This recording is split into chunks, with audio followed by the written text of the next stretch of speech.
Hindi lang ang mayamang kultura ng Pilipinas ang bumida sa Philippine National Day sa Expo 2025 sa Osaka, Japan, kundi maging ang mga pang-world class na talento ng ating mga kababayan.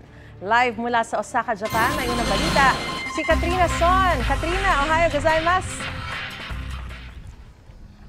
Mariz, hinangaan nga ang mga kababayan natin na nagtanghal sa pagdiriwang ng Philippine National Day dito sa Expo 2025 na ginaganap ngayon dito sa Osaka, Japan.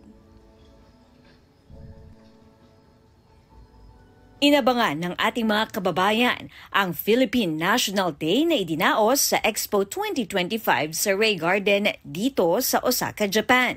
Ang tema ng pagdiriwang, ang Hinabing Hiraya Woven Imagination. It talks about honoring our past, embracing our present, and creating our future together. The importance still is human connection. And in the Philippines, we continue to empower our people. We are happy that we have an opportunity that aside from what they can see in our pavilion, they will also be able to see our live performers and hear from our government officials about our relations with the Philippines and Japan and what they can expect by visiting our pavilion, but more importantly, by visiting, by investing, by touring the Philippines. Nagtanghal ang National Living Treasure for Chanting na si Rosie Godwino Sula at sinundan ng iba't ibang cultural dances. Kabilang ang performance ng Ramon Obusan Folkloric Group. Ilang nakalakihan nating awiting Pinoy ang binigyang buhay din ng The Lobok Children's Choir kasama ang sparkle artist na si Zephanie.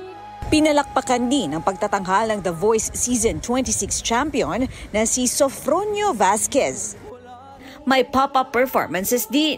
At isa sa mga pinilahan ang Pavilion ng Pilipinas, kung saan makikita ang iba't ibang hand-woven art pieces na may multimedia projection na tila ililibot ka sa mga rehiyon sa bansa.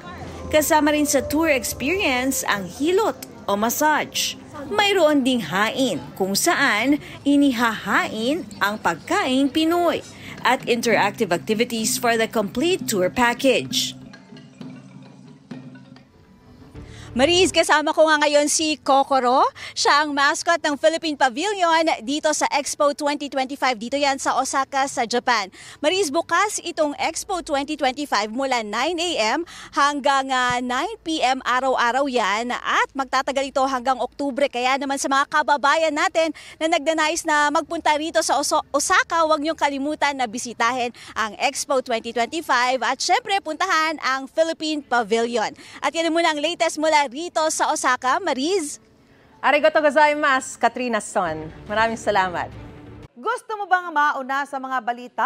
Mag-subscribe na sa GMA Integrated News sa YouTube at tumutok sa unang balita.